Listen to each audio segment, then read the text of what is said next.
행복한 요양보호사가 좋은 돌봄을 만든다라고 합니다. 그리고 저희 요양보호사들을 지칭할 때도 미래의 나를 돌보는 사람이다라고 합니다. 우리 부모님, 나를 포함한 제주도민 모두는 원하든 원치 않든 나이를 먹으면서 늙음을 맞이하게 되죠. 요양보호사에 대한 처우가 개선될 때 이러한 노인 돌봄에 대한 것들이 좀 전문적인 역량들이 쌓여 나갈 거다라고 봅니다.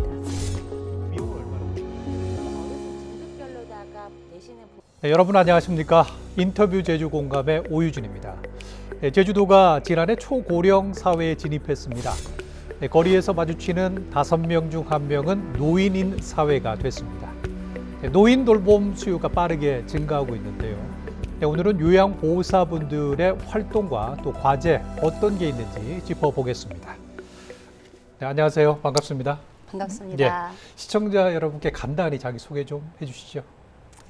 반갑습니다. 저는 전국 요양보호사협회 제주지부에서 지부장 역할을 맡고 있는 고미경입니다. 제주특별자치도 장기요양요원지원센터 부장으로 있는 정지호입니다. 반갑습니다. 네, 마침 7월 1일이 요양보호사의 날이라면서요. 네, 시청자분들이 좀 생소하실 것 같은데 어떤 의미가 담긴 날입니까? 예, 많은 분들이 요양보호사의 날이 있다라는 것을 잘 모르는데요. 우리나라의 노인장기요양보험 제도가 2008년 7월 1일 도입되게 됩니다. 그래서 저희 요양보호사들은 매년 7월 2일을 기해서 돌봄노동의 가치를 뒤돌아보고 그리고 현장에서 고생하는 우리들을 스스로 격려하기 위해서 네. 요양보호사의 날을 지정했습니다. 예, 장기 요양보험 제도가 시행된 연도와 날을 기념해서 네. 지정된 날이군요.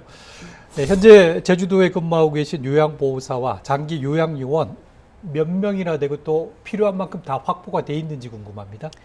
네, 제주도는 2025년 11월을 기점으로 초고령 사회에 진입을 했습니다. 따라서 장기요양 서비스를 이용하는 이용자나 또 보호자들도 이거에 관심이 많으신데요. 요양보호사를 포함한 도내 장기요양요원은 2023년 건강보험공단 통계를 보면 7,955명에 이르고요. 이거는 2021년을 기준으로 1년 단위로 약 500명씩 꾸준히 증가하고 있는 추세라고 할 수 있습니다. 요양보호사 국가 자격증 갖추도록 돼 있는데요. 네, 구체적으로 어떤 일을 하는지 궁금합니다. 네, 설명 좀 해주시겠어요? 요양보호사분들은 크게 3가지 분야에서 일하는데요. 네. 노인요양원이라든지 주야간보호센터 그리고 방문요양 크게 3가지 분야에서 일을 합니다. 그리고 요양보호사들 같은 경우에는 어르신을 돌보면서 일반적인 것들을 모두 관리해 드리는데요. 쉽게 말하면 목욕이라든지 그다음에 운동, 그다음에 치매 관리, 일상 프로그램에 대한 지원, 그래서 네. 일상생활에 대한 지원들을 포함해서 간단한 돌봄이 아니라 어르신들의 인간다운 삶과 자존감들을 높이는 그러한 필수 노동을 하고 있습니다. 네, 그렇군요. 요양 등급에 따라서 시설 입소도 되고 또 제가 집에서도 또 방문 예. 서비스를 받을 수도 있고 또 이게 또 정신적인 것까지 케어가 되는 거군요. 네, 그렇죠. 네, 그렇군요. 네, 이용자들은 이제 줄을 섰는데 정작 요양보호사로 근무하려는 사람들이 적다는 얘기를 들었는데 특히 20, 30대 젊은 층들이 이 직업을 기피하고 있다는 얘기를 들었는데 이거 어떤 얘기입니까?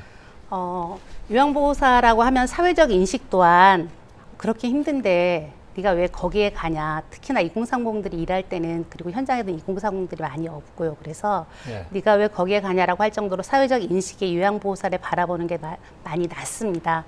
그리고 사실 임금 지급 또한 최저시급을 받다 보니까 임금이 낮고 그리고 일하는 게 힘든 거에 비해서 본인이 느낄 수 있는 일하고 난 다음에 어떤 만족감, 자존감 그런 것들이 낮다 보니까 2030들이 이러한 현장에 들어오는 것들을 많이 기피하고 있습니다.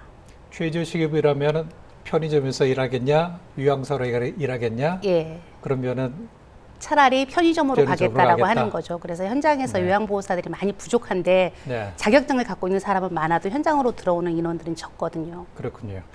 요양보호사 대부분이 50대 이상이다. 또 그리고 대부분 남성이 아니고 여성이다라는 얘기를 들었는데 실제로 그렇습니까? 네, 2025년을 기준으로 지난 4년간 제주 지역 요양보호사 자격증 취득자는 8,221명에 달합니다. 이 중 50대 이상이 73.4%에 달하고요. 이 중에서도 여성이 85.1%에 해당합니다. 네, 종합해 보면 50대 이상의 중장년 여성이 상당수를 차지한다고 할 수 있습니다. 네, 이제 열악한 근무 환경, 처우 얘기를 하지 않을 수가 없는데 현장에서 겪는 고충이 상당하다고 얘기를 들었습니다. 어떤 사례들이 있습니까? 아무래도 요양보호사 하면 아무나 쉽게 할 수 있는 그러한 일이다라고 바라보는 이 사회적 시선들이 가장 많은 것 속에서요. 저희가 또 현장을 방문했을 때 그 이용자분들에 따라서 다르기는 하지만 그 우리가 하지 않아도 되는 일들을 부당한 가사노동을 요구하는 그러할 때 대단히 많이 힘들고 네. 어렵습니다. 저희 요양보호사들은 현장에 가서 이용자분을 중심으로 할 수 있는 일들을 찾아서 합니다. 하지만 이제 가족들까지 포괄하는 시장을 봐오라거나 아니면 청소를 했는데 다음날 또다시 더 노동 강도가 세지는 해도 끝이 없는 마치 저희가 가사노동자, 가사도우미처럼 그렇게 무례한 요구들이 많아지는 거죠. 뭐라고요? 시장을 보라고 하고 또 청소를 시킨다고요? 네. 요양보호사분들에게요? 예. 네. 그래서 요양보호사님들이 거절하기가 대단히 어려우니까 제가 몸이 아파서 다음부터 나오지 않겠습니다. 그렇게 이야기해서 다시는 이제 거기를 가지 않는 그러한 네. 사례들이 발생되고 있습니다. 그리고 또 현장에서 제가 아파서 아니면 경조사가 있어서 휴가를 쓰고 싶어도 대체 인력 제도가 요양보호사에게는 없다 보니까 현장에 있는 동료들과 시간을 조정하거나 날짜를 맞추면서 휴가 쓰는 게 대단히 많이 눈치가 보이거든요. 그래서 그러한 것들이 개선되었으면 좋겠습니다. 또 환자와 부딪혀서 생기는 일, 낮은 임금, 열악한 처우 이런 것들이 복합적으로 문제가 되는 것 같고 우리 사회가 이렇게 빠르게 고령화되다 보니까 이 변화를 잘 따라잡지 못한다 하는 생각도 드는군요. 예, 센터도 이런 문제들 잘 알고 계시죠? 네, 그렇습니다. 예. 지금 말씀 주셨지만 요양보호사는 또 흔히들 육체 노동자로 인식하는 경우가 많은데요. 사실은 감정 노동자라고 할 수 있습니다. 말씀 주신 것처럼 현장에서 일하면서 겪게 되는 이용자나 보호자와의 갈등도 무시할 수가 없습니다. 또 요양보호사를 말씀 주신 것처럼 가사도우미로 인식하는 사회적인 인식이 이 현장 근로를 조금 어렵게 하는 가장 큰 문제라고도 할 수 있고요. 낮은 처우, 낮은 급여도 문제입니다. 특히나 이 장기 요양 요원들, 요양보호사님들에 대한 정확한 급여 가이드라인이 없는 것이 가장 큰 현실적인 문제라고도 할 수 있습니다. 감정 노동에 대한 치유 지원도 필요하고 적정 임금에 대한 보장, 사회적 인식 개선 이런 것들이 종합적으로 필요하다. 과제가 많군요. 네. 과제가 많아요. 네. 네, 고미구형 지부장님, 그 요양보호사에 대한 문제점 이렇게 쭉 따라가다 보면 아까 잠깐 말씀을 해주셨는데 아무나 할 수 있는 허드렛 일이다 하는 이런 인식이 가장 큰 문제다라는 생각이 듭니다. 이런 인식 바꾸려면 어떤 노력들이 필요할까요? 요양보호사는 노인 돌봄을 전문으로 하는 핵심 인력입니다. 이러한 어떤 국가나 사회가 책임져야 될 공적 돌봄을 돌봄 노동자들이 하는 어떤 돌봄 전문가이거든요. 그래서 이러한 사회적 인식이 개선되도록 국가나 사회에서 사회 캠페인을 하면서 요양보호사에 대한 인식들이 좀 바꿔져 나갔으면 좋겠습니다. 보다 전문적인 서비스, 아무나 할 수 있는 일이 아니다. 이런 것들을 반복적으로 이용자들에게 보여주는 것도 중요하다고 생각이 되고 그렇기 때문에 또 직업 교육 이런 것들도 또 소양 교육 뭐 이런 것들도 또 센터가 해야 될 일인 것 같네요. 네. 네. 호칭을 보면 인식을 또 엿볼 수 있지 않습니까? 어떻게 현장에서 불쾌하게 불리는 경우는 어떤 경우입니까? 가장 좀 많이 빌리는 단어는 아줌마. 아줌마. 예, 심지어 어떤 분은 어이 그러기도 하거든요. 어이? 예, 그래서 우리는 요양보호사 선생님이다라는 호칭을 불려주기를 원하고 있습니다. 예, 불리고 싶은 호칭은 요양보호사 선생님. 네. 예. 요양보호사가 꼭 들어가야 되겠네요. 네. 잘 알겠습니다. 시청자 여러분도 유념하셔야 될 것 같습니다. 예, 정지호 부장님, 네. 예, 장기요양지원센터 설립된 후에 또 요양보호사분들을 위해서 구체적으로 어떤 지원 프로그램들을 운영하고 계신지 다양하게 하고 있는 걸로 알고 있는데 중요한 거 몇 가지만 핵심적으로 좀 말씀을 해주시죠. 네, 앞서 말씀드린 것처럼 네. 현장에서 겪으신 여러 가지 어려움에 대해서 저희는 무료 권익보호 상담을 진행하고 있습니다. 1833-9514 CC콜콜이라는 전용 전화인데요. 전화 주시면 저희가 1차 상담을 진행하고 노무사나 변호사 또 심리상담사에게 저희가 전문적으로 연계해드리고 있습니다. 또 보다 나은 장기요양 서비스를 제공하기 위해서 전문 역량 강화 교육도 진행하고 있고요. 또 근골격계 질환이 많으신 근속하신 우리 선생님들을 위해서 건강증진 프로그램도 운영하고 있습니다. 아, 그렇군요. 저희는 요양보호사님들이 안전하고 건강하게 일하실 수 있도록 위기상황 대응 매뉴얼을 만들어서 배포하고 있습니다. 우리 선생님께서 말씀 주신 것처럼 현장에서 경험하게 되시는 뭐 폭언이나 폭행이나 성희롱이나 이런 것들에 대해서 대응하실 수 있도록 저희가 매뉴얼을 만들어서 무료로 배포하고 있고요. 또 장기 근속할 수 있는 환경 조성에도 노력하고 있습니다. 취업 정보 제공 정보지를 만들어서 취업하시고 근로하실 수 있게 저희가 안내를 해드리고 있고요. 또 매년 저희가 장기 근속자에 대해서 시상을 진행하고 있습니다. 마침 올해는 7월 7일 제주도청 탐나홀에서 장기 근속자 시상식도 진행할 예정에 있습니다. 네. 아, 취업 지원은 내가 지금 좀 생소한데 요양보호사분들이 자격증을 갖고 센터로 오시면 이렇게 연결을 시켜주시는 건가요? 저희가 구체적으로 취업을 알선까지는 해드리기는 어렵습니다만 어쨌든 자격증을 취득하신 분들이 어느 곳에서 본인이 근로하실 수 있는지에 대해서는 정보가 좀 부족하신 편이에요. 네. 그러면 거주하시는 곳 근처에 이러한 센터가 있다, 이러한 요양원이 있다, 근로 조건은 대략 이 정도일 수 있다 정도의 정보를 제공해드리면 선생님들께서 또 이 정보를 가지고 이력서를 내시거나 하시고요. 또 저희 센터 홈페이지에도 구인고지 관련 공고들을 저희가 게시해드리고 있습니다. 이 정보를 통해서 본인들이 좀 일자리를 찾으시는 데 도움을 받으시고 있으십니다. 네, 고미경 지부장님, 요양보호사분들 지원센터에 느끼는 고마운 점 아니면 바라는 점 이런 것들이 있을 것 같습니다. 예, 저희 요양보호사 업무는 혼자 이동해야 되고 혼자 현장에서 판단해야 되고 대단히 고립감을 느끼기 쉬운 그러한 직업이거든요. 네. 근데 이제 센터가 저희들의 어떤 소통 창구도 되어주고 아까 방금 이야기하셨던 것처럼 저희들에게 필요한 교육 그리고 어떤 법률 상담까지 되다 보니까 늘 저희들에게 그러니까 지원자, 후원자 든든합니다. 그리고 늘 고맙습니다. 아, 혼자 이렇게 활동을 한다라는 인식을 갖고 있는데 이렇게 다 모아서 소통할 수 있도록, 소통할 수 있도록 저희가 또 거기 모여서 회의도 진행하고 장소도 이용할 수 있으니까 마음이 많이 좋습니다. 권익도 보호해주고 대표를 해주는군요. 혹시 주변에 요양보호사 권유해 보신 일이 있으신가요? 네, 있습니다. 제가 요양보호사 자격을 가지고 일을 하고 있고요. 저희 신랑에게도 요양보호사 자격증을 권해서 정기 일을 하다가 지금 현재 정기 일을 그만두고 요양보호사 자격을 준비하고 있습니다. 힘들다, 처우가 안 좋다, 낮은 임금이다 막 얘기를 했는데 그렇게 권하신 이유는 뭡니까? 어쨌든 인간에 대한 인간의 존엄성 그리고 우리 스스로도 늙어가기 때문에 좋은 돌봄을 만들기 위해서 우리가 좀 그러한 현장에 가서 같이 그분들과 동고동락하면서 그 속에서 느끼는 보람 또한 가장 많거든요. 그래서 신랑과 저는 같이 그러한 길을 걸어가려고 합니다. 고통과 힘든 점도 있지만 그걸 넘는 보람이 또 있으시군요.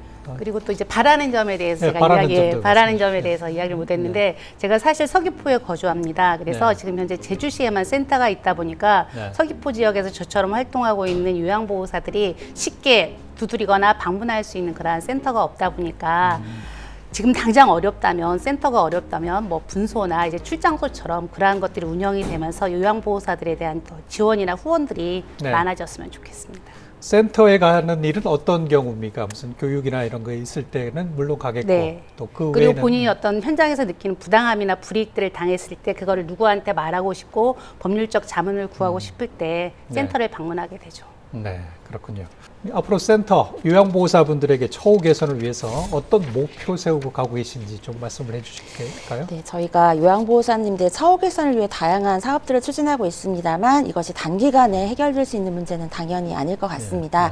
저희 센터는 매년 장기요양 돌봄 정책 포럼을 개최하고 있고요. 지자체와 건보공단의 다양한 정책들을 발굴해서 제안드리고 있습니다. 그리고 앞서 말씀드린 것처럼 요양보호사님들을 비롯한 장기요양요원들의 현실적인 급여 체계 마련을 위해 급여 가이드라인을 만드는 일도 현재 추진하고 있습니다. 또한 올해 저희가 장기요양요원 실태조사를 하는 해입니다. 제주도가 이것을 시행하고 제주연구원 고령사회연구센터에서 실제 조사를 진행하고 있는데요. 실태조사에 다양한 우리 선생님들의 어려움이 반영이 되고 그 조사 결과를 바탕으로 앞으로 내년 후년 우리 장기요양요원들 요양보호사님들을 위해서 보다 좋은 현실적인 정책들을 많이 제도적으로 보완해서 추진해 나가겠습니다. 지자체의 관심이 큰가요? 어떻습니까? 변화가 좀 있습니까? 일단 저희 센터가 2024년에 처음 개설을 했는데요. 네. 그 전까지는 이런 구심점을 할 수 있는 센터가 없었기 때문에 행정에서도 그렇고 현장에서도 어떤 본인들의 권익이나 어려움을 호소할 곳이 없었는데요. 저희 센터가 생김으로 인해서 당연히 현장 종사하시는 그 우리 돌봄 노동자께서도 이 센터를 중심으로 다양한 의견을 말씀해 주시고 행정에서도 제주시나 서귀포시 마찬가지로 저희 센터를 중심으로 다양한 우리 요양보호사님들의 어려움을 해결하기 위해서 적극적으로 관심도 가져주시고 지원도 해주시고 계십니다. 요양보호사분들이 행복해야 당연히 돌봄의 질도 좋아질 텐데요. 요양보호사들의 처우 개선이 왜 제주도민 전체를 위한 일인지 말씀을 해 주시겠습니까? 네. 행복한 요양보호사가 좋은 돌봄을 만든다라고 합니다. 그리고 저희 요양보호사들을 지칭할 때도 미래의 나를 돌보는 사람이다라고 합니다. 우리 부모님, 나를 포함한 제주도민 모두는 원하든 원치 않든 나이를 먹으면서 늙음을 맞이하게 되죠. 그래서 아까 처음 멘트에도 이야기하셨던 것처럼 우리 사회는 초고령 사회로 진입하였고 이런 지속적인 돌봄을 만들어내기 위해서도 요양보호사에 대한 처우가 개선될 때 이러한 노인 돌봄에 대한 것들이 좀 전문적인 영향들이 쌓여 나갈 거다라고 봅니다. 나도 곧 요양보호 대상이 될 수 있다. 네. 존중받고 싶으면 존중해달라. 뼈 때리는 이 충고, 이 말씀 또 새겨 드려야 될 것 같습니다. 예. 마지막으로요, 도민 여러분과 이제 요양보호사분들에게 꼭 전하고 싶은 말씀들 한마디씩 해주시죠. 전국 요양보호사협회는 2011년도에 현장 노동자들의 어떤 권익 향상과 그리고 목소리를 대변하기 위해서 만들어진 전국 조직입니다. 그리고 제주도에도 약 작년에 만들어졌거든요. 현재 2년째 활동하고 있는데 약 100여 명의 요양보호사님들이 모여서 우리들의 문제를 우리 스스로가 좀 개선해 나가자라고 해서 현재 활동하고 있습니다. 그래서 요양보호사가 많이 있음에도 불구하고 아직 조직이 많이 활성화되지 않았습니다. 좀 더 많은 관심을 가지고 현장의 문을 좀 두드려 주시고 저희와 함께 좀 바꿔나갔으면 좋겠습니다. 예. 다음 정부장님. 네, 저희 제주특별자치도 장기요양요원지원센터는 우리를 돌보는 이들, 요양보호사님들을 돌보는 기관입니다. 현장에서 겪으시는 어려움이 있으시다면 망설이지 마시고 저희 센터의 문을 두드려 주십시오. 더 낮은 자세로 우리 요양보호사님들의 목소리에 귀 기울이겠습니다. 네, 두 분 오늘 좋은 말씀 감사합니다. 고맙습니다. 수고하셨습니다. 네. 네, 돌봄은 누구나 일생에 한 번은 마주하게 되는 우리 모두의 문제입니다. 요양보호사분들이 제대로 존중받을 때 고령사회 행복도 유지될 수 있습니다. 주변에 돌봄 근로자분들이 계시면 따뜻한 한마디 건네보시는 건 어떨까요? 오늘 순서 여기서 마치겠습니다. 시청해주신 여러분 고맙습니다.